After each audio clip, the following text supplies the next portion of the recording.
I'm as convinced as I was last time. Just because it's Kanye doesn't make it true. We are witnessing history right now. For the first time in close to a century, a country is trying to resurrect their extinct tiger population. And the whole thing is resting on Yumit's massive shoulders, because she is the first tiger chosen to be released into the wild in 70 years. So what the hell is she gonna eat? Well, Kazakhstan has been planning that for nearly a decade. You see, sadly, the country's native tiger population went fully extinct in 1948 because, you guessed it, hunting. But this time around, it's looking pretty different, because Kazakhstan have created an entire protected reserve, specifically in the old territory of their extinct tigers. Then they spent 6 years rebuilding a whole food chain from scratch. They released over 200 deers, relocated more than 100 wild asses, and also regrowing the wild boar population, and then finally releasing the first tiger into that environment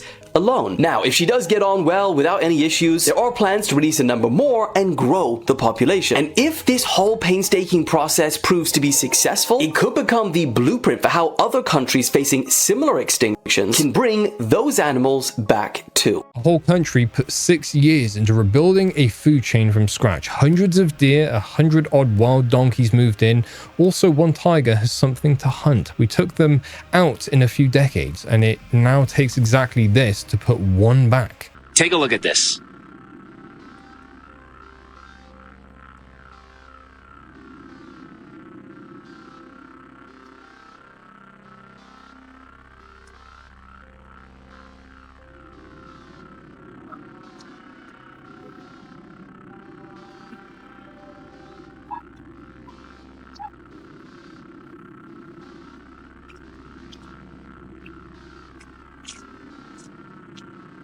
And the craziest part about this whole thing is that we pay more in taxes than food, clothing, and housing combined. Welcome to the Golden Age. Golden Age? Every government takes more off you than it costs to feed and house you, then hands you a slogan for the trouble.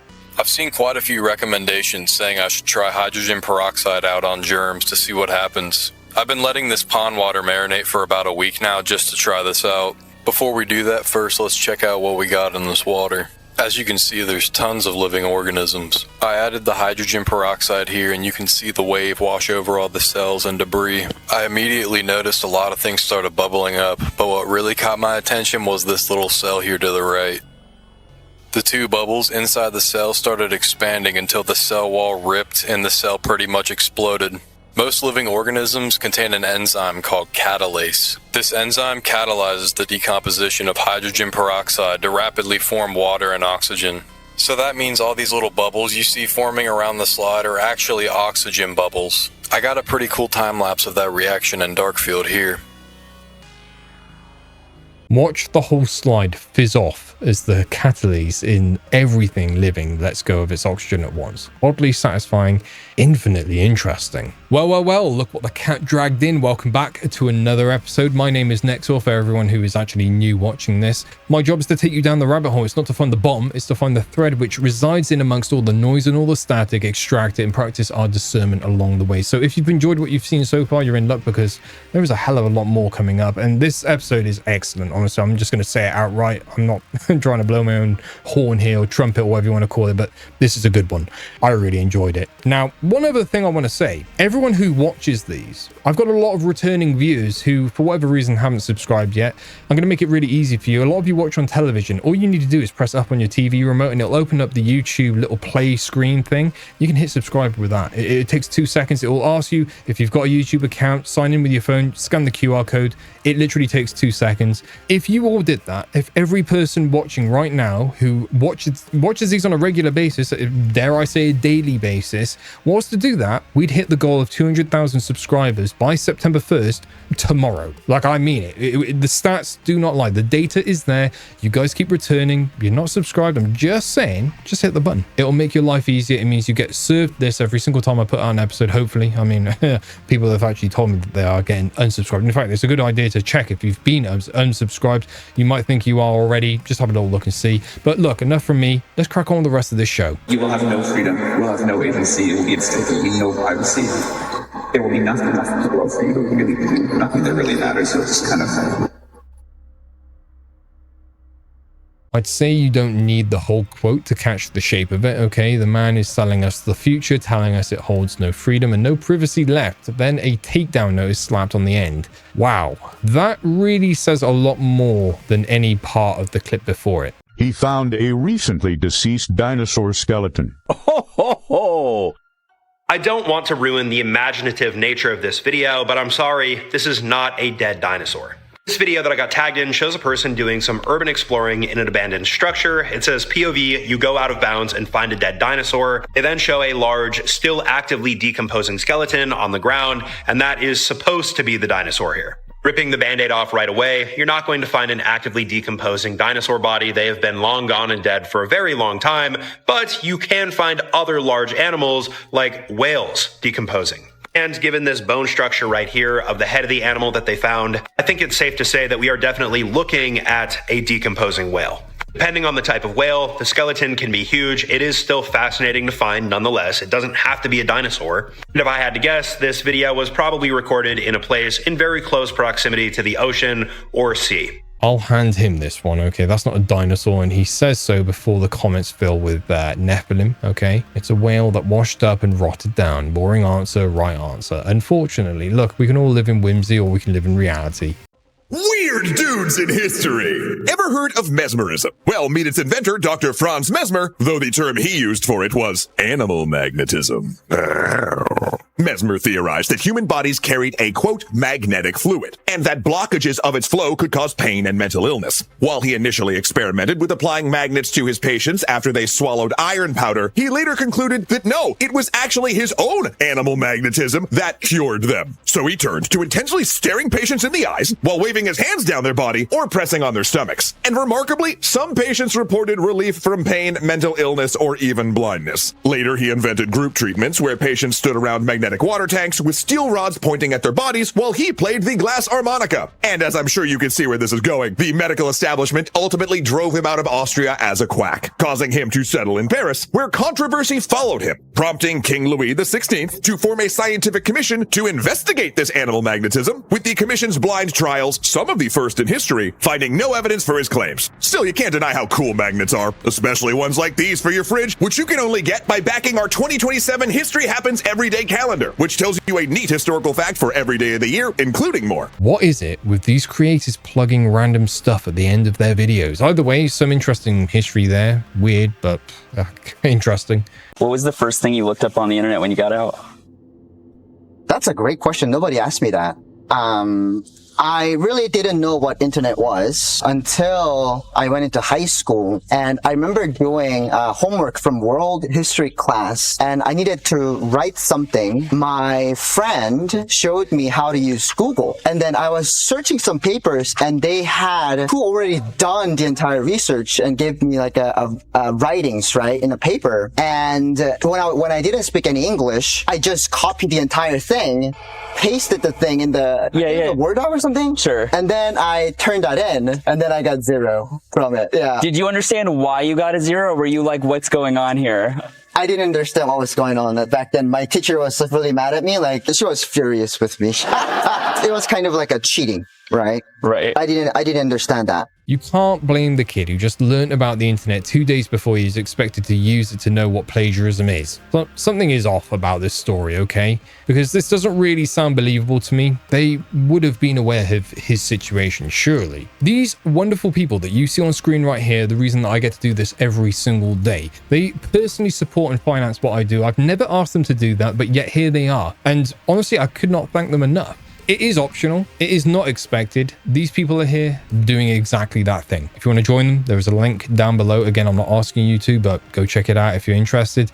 Otherwise, let's crack on with the rest of this episode. Take a look at this picture of Facebook founder Mark Zuckerberg with his MacBook. He's got the camera and microphone taped over. Why? Because he's ignorant? No, just the opposite. Here's Benjamin Netanyahu with his iPhone. His cameras are covered in tape. Former FBI Director Jim Comey tapes over his cameras too. The most informed people know that they're being spied on.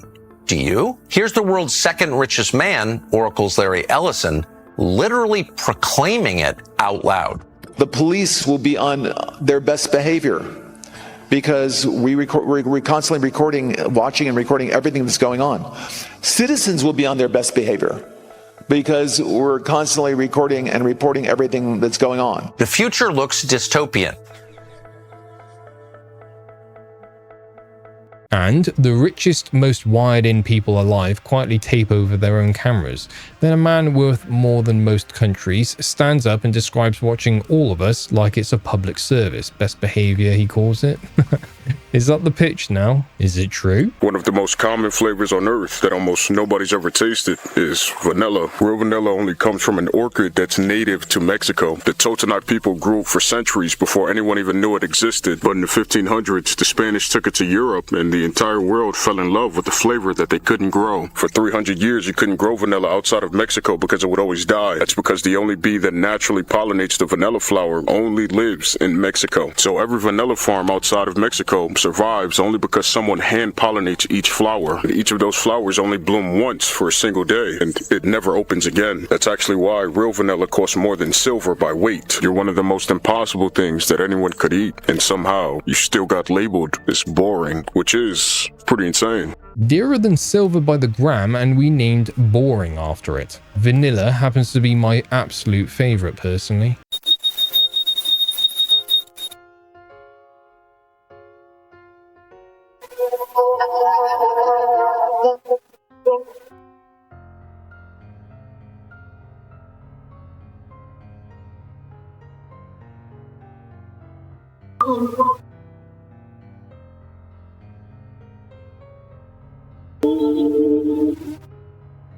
A jet suit skimming a hillside, so the air ambulance beats the stretcher to a dying climber, and it needs not one word from me, but I'll give two. Amazing engineering.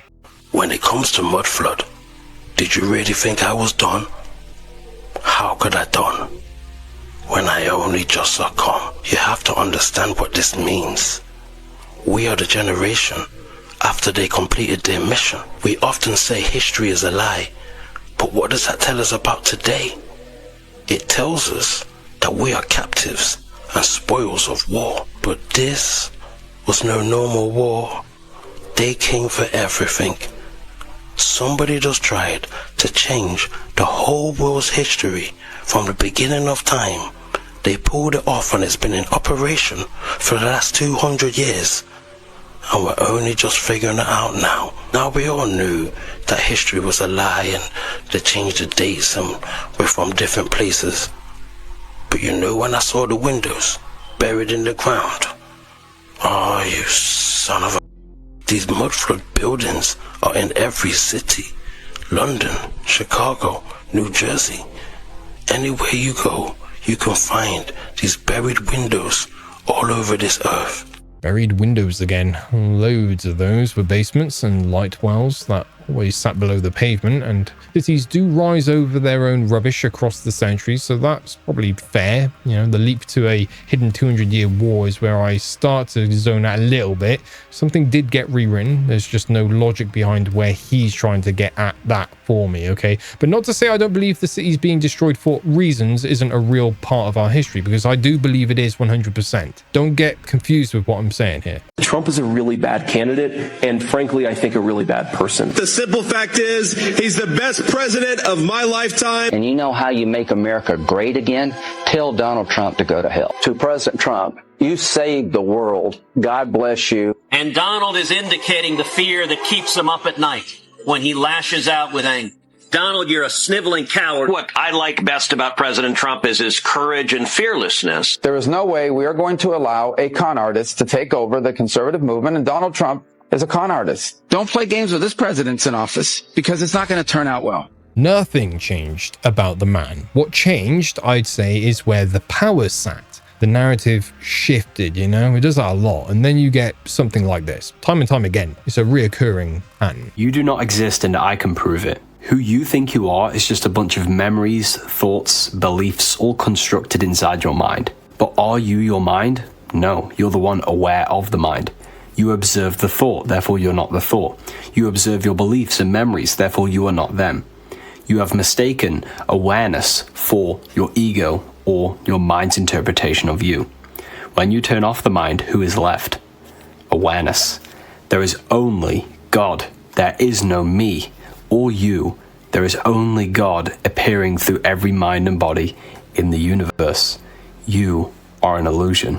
I don't really want to argue with this one, which is rare for me, I suppose. You're not the running commentary in your skull. You are the thing behind it noticing, and every tradition worth reading landed on some version of that. Turn the mind off and who's left, right? Awareness, they'd say. Where it wobbles is the jump to only God and you being an illusion. Fine as poetry, but I tread carefully before building a life on it. If you ever wanted to go back in time to the 1920s, but still be able to drink excessively, not have to worry about weird losers doing whatever this is, look no further than Asheville, North Carolina. Boom! Art Deco. The 1920s, America couldn't get enough of this. Thousands of buildings like this went up across the country. In the 60s, they tore all of them down to build highways and screw over poor people and minorities. Now, for some reason, one of the highest concentrations of original Art Deco buildings in the world in this relatively small city in western North Carolina. I wonder why. They must just love architecture. No, it's much stupider than that. It's the 20s, so there's cars now, which can turn rich people into rich tourists and then bring them to Asheville. Tourism economy booms, and they start building all kinds of crazy stuff like this, the Jackson Building, which at a space station endangering 13 stories was the tallest building in the state when it was completed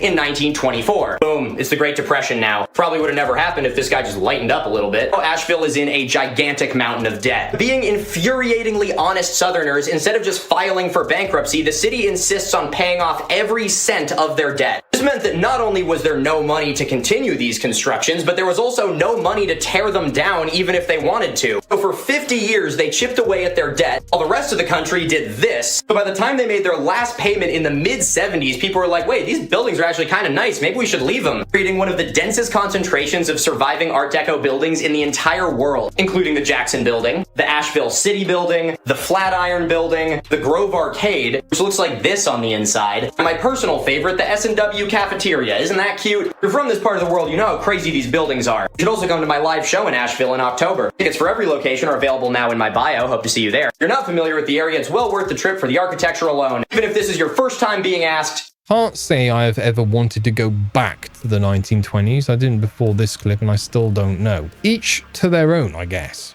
Just recently, a rocket was struck by lightning seconds after takeoff, and somehow it still completed its mission, putting a satellite into orbit. You would think that was a complete freak accident, but it wasn't. Back in 1969, lightning struck NASA's Apollo 12 rocket twice, and this time there were 3 astronauts on board. Part of the reason both rockets survived is something called a Faraday cage. The rocket's metal outer shell gave most of the lightning an easier path around the outside instead of through its most critical systems in the middle. It's the same reason Richard Hammond here could sit inside his car while it was struck by an artificial lightning bolt.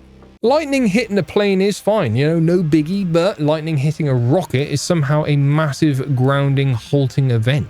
How have we engineered planes to be able to handle it, but not rockets? In 1781, James Graham opened a fertility clinic which guaranteed conception. But Graham's methods were far from the advanced IVF treatments we have today. For $15,000 a night, couples could use the celestial bed, a huge moving bed which sat atop 40 glass pillars. Once on board, the bed was pumped with electrical currents which would charge up the people using it and tilt them into different positions, whilst invigorating perfumes were sprayed from the ceiling. It even had its own organ music, which became more intense as the couple's activity increased. And if that wasn't romantic enough, there'd likely be many servants nearby helping to keep the machine running. When it failed to deliver, Graham was branded a quack and the celestial bed was never seen again. Blimey, 15 grand a night in 1781 for a bed on 40 glass legs that shook you, sprayed perfume and piped in organ music, all to guarantee a baby.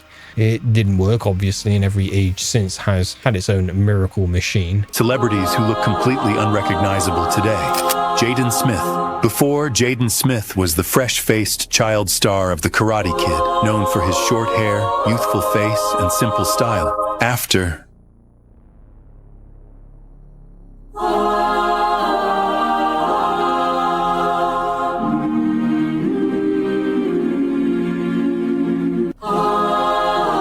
Ariana Grande. The victorious star was instantly recognizable for her signature high ponytail, darker hair, and youthful look.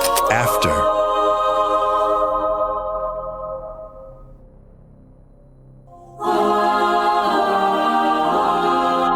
Cynthia Erivo. Before, Cynthia Erivo was known for her shaved head, natural eyebrows, and elegant red carpet style. After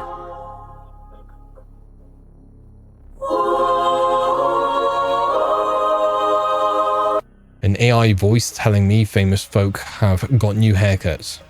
Riveting stuff. Here's some maps that will change the way you see things. This map just gives you an idea that if Los Angeles was equivalent to Paris and San Jose was about equivalent to London, that Ukraine would be as close as Oklahoma and Texas. This map shows what age Americans are when they get married on average. Utah has the lowest at under 26 years old, and I believe that's because of the religious factors in Utah. While the oldest is Washington, D.C., I assume because a lot of people are, I don't know, doing political career stuff, maybe. I don't know. Someone from DC tell me. This map shows what the Great Wall of China would look like if it was wrapped around the coast of Europe. This map shows the percentage of Americans who trust other Americans 50 years ago. So you can see in the Midwest that more than 50% of people actually trusted everyone. The Texas area and elsewhere near there are the ones that trusted the least. It looks like only 30 to 40%. Here's the map for today. Now it's about a quarter of the Midwest that actually trusts other Americans,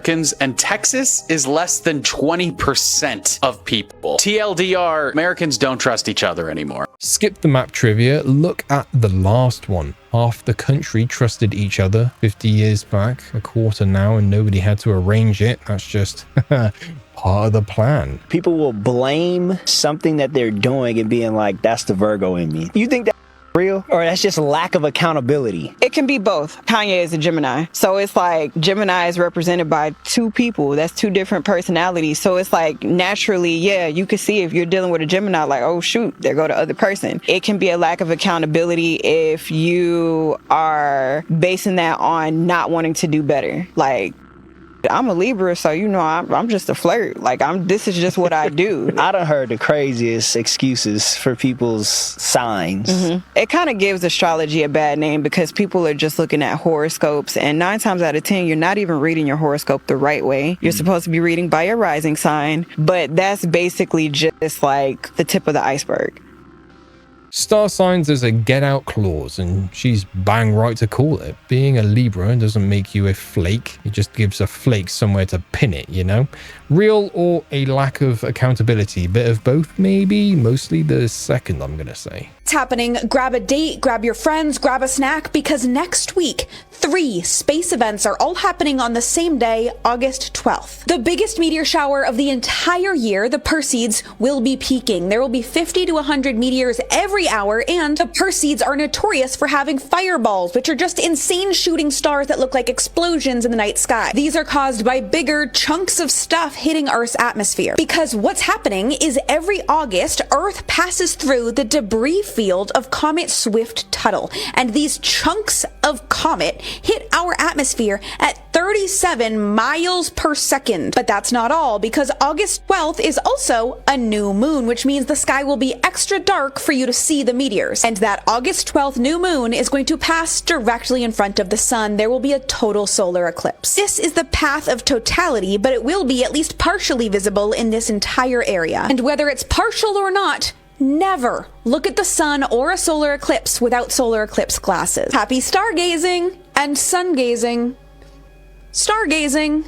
Now, 3 things stacked on one night: a meteor shower, a new moon, and an eclipse. And of course, it's trailed at you like a blockbuster, you know? Peel the breathless bit off, and it's genuinely worth standing in a field for, though. I mean, I managed to record the eclipse myself. You can go watch the short I made. It was pretty dope. Dozens of athletes are disappearing right now. Last week, an entire football team of around 20 Ethiopian players went missing in Sweden on the last day of their tournament. And while most of them were aged just 14 to 17 years old, even their adult coaches disappeared with them. Then, this week over in Scotland, police have had to open an investigation after multiple athletes participating in the Commonwealth Games also went missing. This included 4 boxers from Uganda and 1 from Pakistan. Over in Canada, just last month, 9 of Cuba's 12-person rowing team didn't show up for their flight either. And then just recently in South Africa, 7 Eritrean footballers playing for their national team have gone missing as well. Now, while police in most of these countries are still investigating these disappearances, foul play is not really expected. It's suspected that most of these athletes have purposefully disappeared to either claim asylum, like the one Ugandan boxer that has come out and said that that's what he's doing, or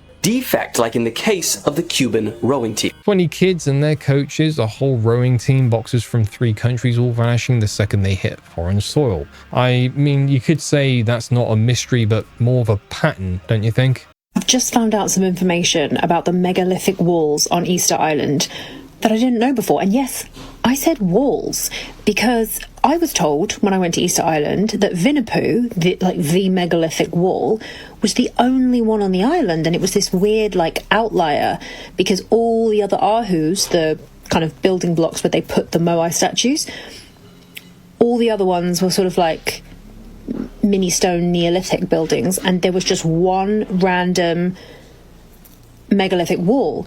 Turns out there's quite a few of them. They're just off the tourist trail.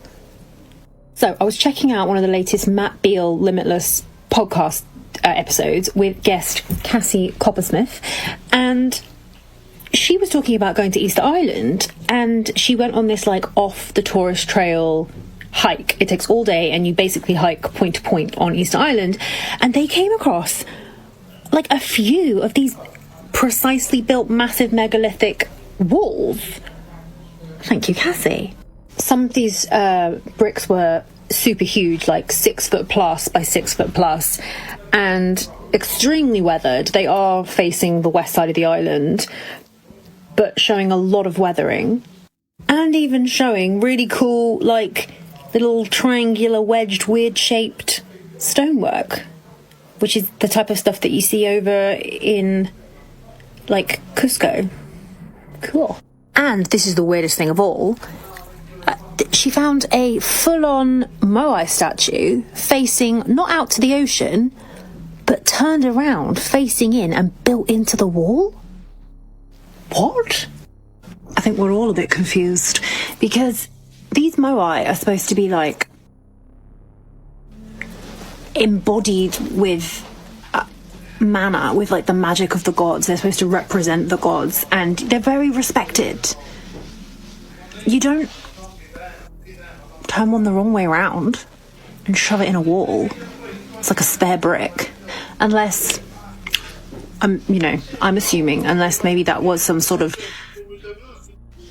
spiritual ritual thing. I don't know. It's just there's something weird. There's something weird going on, and then I'm like, okay, well the walls seem older than the Moai. Were they building megalithic walls after the Moai? Which one came first, the walls or the Moai? Well, clearly this wall came after that Moai, but then, do you know what I mean? I've got a lot of questions. Thank you very much, Cassie. I happened to just pop open the video on my lunch break, and now that's all I can think about today. All right. Let me know your thoughts. Now, I've got a stack of questions on this one and no idea on most of them. The Moai are completely a mystery to me, I have to admit. I've not spent enough time looking at them and researching them to really comment on it, so I guess you guys can comment on it and maybe enlighten us all. In ancient Egypt, every year the Nile River overflowed and flooded the farmers' fields. When the water finally receded, the land looked completely flat. No one could tell where one plot ended and another began. To fix this, engineers used long ropes to remeasure the land and mark out rectangles. But even though the ropes were the same length, the corners often turned out uneven, making the divisions unfair. Then they came up with a smart idea. They tied 13 knots in a row, creating 12 equal sections. By pulling the 4th, 8th, and 13th knots tight, they formed a triangle with sides of 3, 4, and 5 units. This triangle always made a perfect right angle, helping them measure every plot accurately and fairly. When we watch the ancients solve surveying with a length of rope, it makes me really see the difference between us and them, then and now, you know? I suppose we never invented being clever, we only started writing it down. The footprints on the moon will outlast the entire human race. On a beach, a footprint is gone within seconds, one wave, and it's like you were never there. But this one was pressed into the moon in 1969, and it hasn't moved since. There's no air up there, no wind, no rain, no weather of any kind. Nothing to wipe it away. The only thing that touches it is a near constant drizzle of space dust, sanding it down a millimeter every million years. And so it just sits there, perfectly sharp for tens of millions of years. We've even photographed them from orbit. Decades later, the trails are still exactly where the astronauts left them. Our species is only 300,000 years old, and most mammal species vanish within a million years or two. So chances are those footprints will outlast us all. If you compressed all 300,000 years of our species into a single day, the footprints would still last for nearly a full year. After 100 million years, the dust finally wins. Our first steps into the universe erased for good. But the footprints were wrong though, weren't they? Wrong shoe print in the moon dirt. We've seen it before, so all this went in one ear and out the other for me.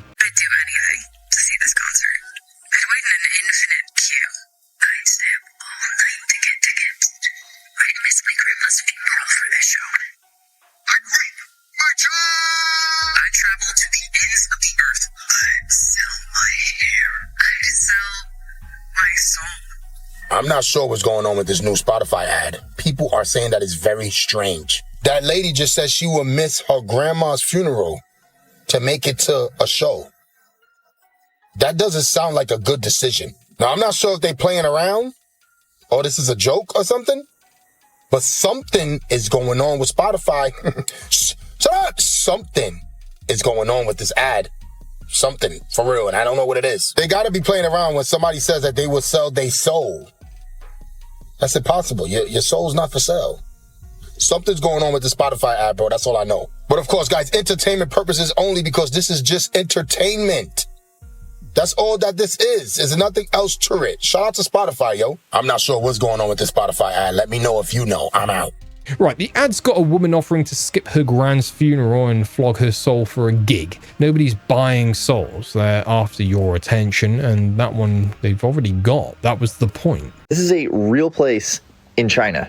You can look it up on Google Earth. It's called the Pinglu Rift Valley, and the Earth looks like it was scarred by an alien record player. It looks like the grooves on a record player, which is ironic.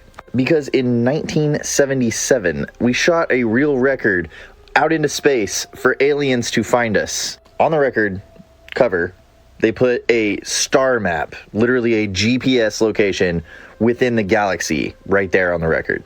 So it uses that galactic center measurement and a cluster of pulsars to show where the sun is in the galaxy. Pulsars send out pulsed beams of light. They're about the size of Manhattan Island. They're like galactic waypoints that can be identified by the pattern of their pulses. Each one is unique. Crazy, right? You know what's even crazier? There might be 2,500-year-old ones in the Nazca Desert. These things are called the Estrellas. That literally translates to star, and they are enormous. They are kilometers long. At first, these don't really look like the ones that we sent off, but maybe it's just because we don't actually know the language that they're speaking. These are extremely complex geometric constructions, meaning every shape within them is tied to every other shape. These are hard to recreate on paper. Try doing that on uneven terrain in the desert using sand and rocks. That's what we're working with. Since these are perfect when seen from above, these are very likely projections of something else onto the ground. What could that something else possibly be? Well, since they are star lines, the geometry of the interior of a planet might be a candidate. There's strong evidence these are astronomical. The Nabta Playa stone circle predates Egypt, and it's the exact same. And the Egyptians used the same grid layout to create their hieroglyphs as the people of Nazca used to create the Estrellas. Fast forward to the 1600s, Johannes Kepler used geometry to pretty accurately predict the orbits of the planets in the solar system. I don't know. But what I know for sure is that the ancient Hindu used something called the Vastu Mandala. It's how they create every temple. It's the floor plan.